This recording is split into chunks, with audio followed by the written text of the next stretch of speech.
Welcome বন্ধুরা, আজ আমি আপনাদেরকে দেখাবো পৃথিবীর সবচেয়ে সহজতম জিরে দিয়ে রুই কী করে বানাতে হয়।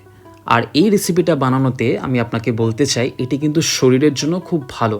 অসুস্থ হলে বা আপনি যদি একটু স্বাদ চেঞ্জ করতে চান তাহলে আপনারা এটা নিশ্চয়ই বানাতে পারেন।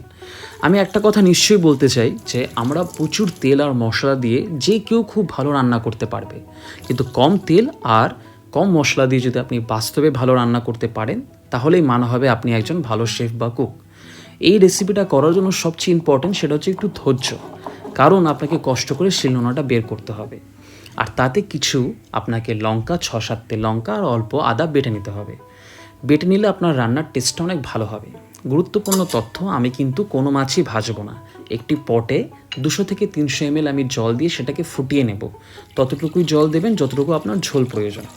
আর যখনই এটা ফুটতে থাকবে, আমি ফ্রিজ থেকে যে মাছগুলো বের করে জলে ডুবিয়ে রেখেছিলাম তাতে হলুদ আর লবণ দিয়ে মেখে নেব। আর তারপরেই দেখব জলটা ফুটে গেছে, তার মধ্যে অল্প খানিক আমি হলুদ দিয়ে দেবো। হলুদ দিলেই জলের কালারটা হঠাৎ করে রেড হয়ে যাবে।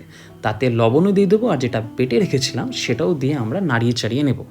তার সাথে সাথে যে মাছগুলো আমরা রেখেছিলাম সেটাও কিন্তু আমরা একে একে দিয়ে দেব।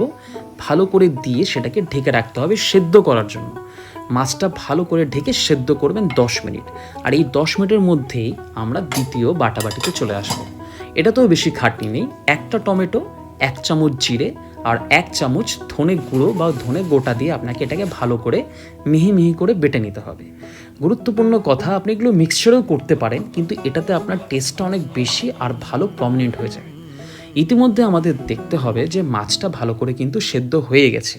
আর যখন এটা সেদ্ধ হয়ে যাবে, পাশে আমরা আরও একটি পট নেব, মানে একটা কড়াই নেব, তার মধ্যে অল্প তেল দেব, 10 to 15 ml। তার মধ্যে কিছু জিনিস ফোড়ন দেব, শুকনো লঙ্কা, একটা এলাচ বা দারচিনি, 3টে লং, এই 3-4টে জিনিস দিয়ে আমরা ফোড়ন দিয়েই যে মশলাটা বেটে রেখেছিলাম সেটা কিন্তু আমরা এটার মধ্যে দিয়ে ভালো করে ভেজে নিতে হবে। ভালো করে ভাজতে হবে কেন? যাতে জিরের গন্ধটা না থাকে। কিভাবে বুঝবো যে ভালো ভাজা হয়েছে? যখন সাইড থেকে তেলগুলোকে ছেড়ে দেবে। কম আঁচে ঢেকে ঢেকে ভাজবো। গুরুত্বপূর্ণ কথা, যদি আপনার কাছে ধনে পাতা না থাকে এই রান্নাটা করবেন না। ধনে পাতাটাকে কিন্তু ভালো করে ওয়াশ করে কুচি কুচি করে কেটে নিতে হবে। আর ওই ভাজাটার মধ্যে এই ধনে পাতাটা দিয়ে ভালো করে এটাকে আমরা 2-3 মিনিটের জন্য নাড়িয়ে নেব। ওভার ভাজবো না ধনে পাতা, তাহলে তেতো হয়ে যাবে। আর এটা হয়ে গেলেই ওই সেদ্ধ মাছটার মধ্যে এটা আমরা ঢেলে দেবো। ঢালা মাত্রই দেখবেন ওই মাছের কালারটা অদ্ভুতভাবে চেঞ্জ হয়ে যাচ্ছে। আর আমরা এটাকে একটুখানি ঢেকে রাখবো। তারপরে দেখব মাছটা একটা অদ্ভুত চেঞ্জিং কালারে চলে আসছে।